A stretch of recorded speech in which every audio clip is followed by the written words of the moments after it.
All right, we're going to talk about my turbo hot side piping. So it's a speartoolmachine.com T6 flange, true divided flange. The passenger side exhaust manifold's flipped upside down. I cut the flange off and just welded a piece of pipe where that's how I located the turbo, was with that pipe, and then I built my other pipe. 4-inch down pipe. It's really tight through here. If you look, let's see if I can get you down there, you can see the crossover pipe. It's under there, fits under there, under the manifold. I got a V-band there. All right, we'll go underneath and take a look. I'll put my light back on. Got the transmission out because I'm waiting on the torque converter, and I got to build my transmission, and the Amazon rear main seal leaked. Go figure. So get some light. There is the crossover pipe going up to the passenger side. Bellow flex pipe. I use the factory flange on the driver's side. It's kind of got a weird loop here, but that's because of four-wheel drive, or yeah, the front drive shaft goes right there, so it kind of has to go around it. At least I hope it does. Just kind of eyeballed that. I don't know if it's gonna clear or not. On the exhaust pipe, I'll show you this. I messed up. It looks kind of goofy, but see, there's part of a V-band right there. Somehow, I don't know how, in the process of making this, I fully welded my V-band in the wrong spot, so I had to put another one in front of it. And I didn't compensate for the clamp, so the clamp kind of hits. But the transmission's not in here, so the engine isn't exactly where it's gonna sit. I think once the engine's in, or the transmission's in, it'll pull the engine down some and it won't hit. At least that's how I measured it. All right, so let me turn around. This is what I think is the cool part, is I have it going into the factory exhaust. So it's nice and quiet. It's all sealed up, it doesn't leak. None of this leaks, surprisingly. It's my first time TIG welding, and it's not pretty, but it doesn't leak. Hopefully it doesn't crack and all fall apart the first time I drive it, or even years down the road. Hopefully it doesn't fall apart.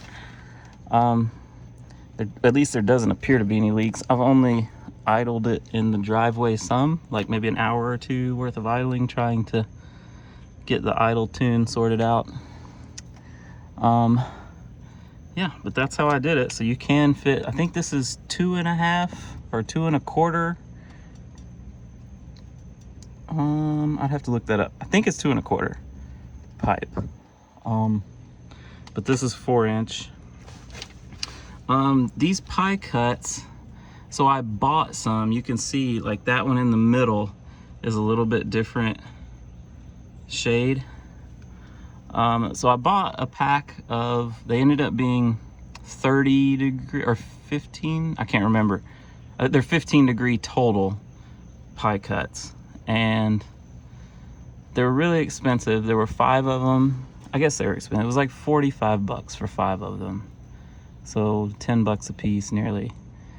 I thought that was expensive. I had extra 4-inch pipe, so I ended up cutting, like you can see this one matches the pipe. So I just cut my own, and up there I cut some of my own too.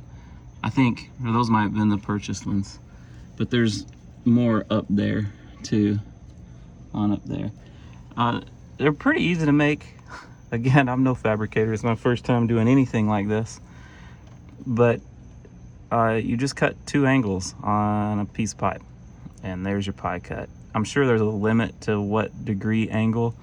I think this one, when I initially cut it, was a 20 and 20, so it would have been 40 degree, or maybe it was 15 and 15, 30. I can't remember, but yeah, that's they're not hard to do. So yeah, I'm pretty happy with how it came out, as long as it holds up. So there you go.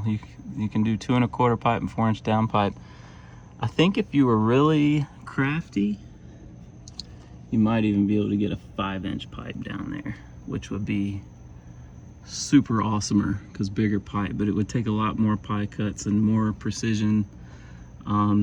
Probably some better tooling, like better belt. I have a handheld belt sander and a chop saw, so it would take a lot of time doing it with those tools. I think if you had a band saw or one of those like super fine cut band saw deals, you could really make a nice exhaust. But oh, there's the wideband here, which I hope fits with the transmission still. I just kind of gauged it off the cooler lines. It's like, oh, there should be room here. Worst case scenario, it comes with a plug. This section of pipe comes out pretty easy. I could weld in another bung somewhere if I needed to.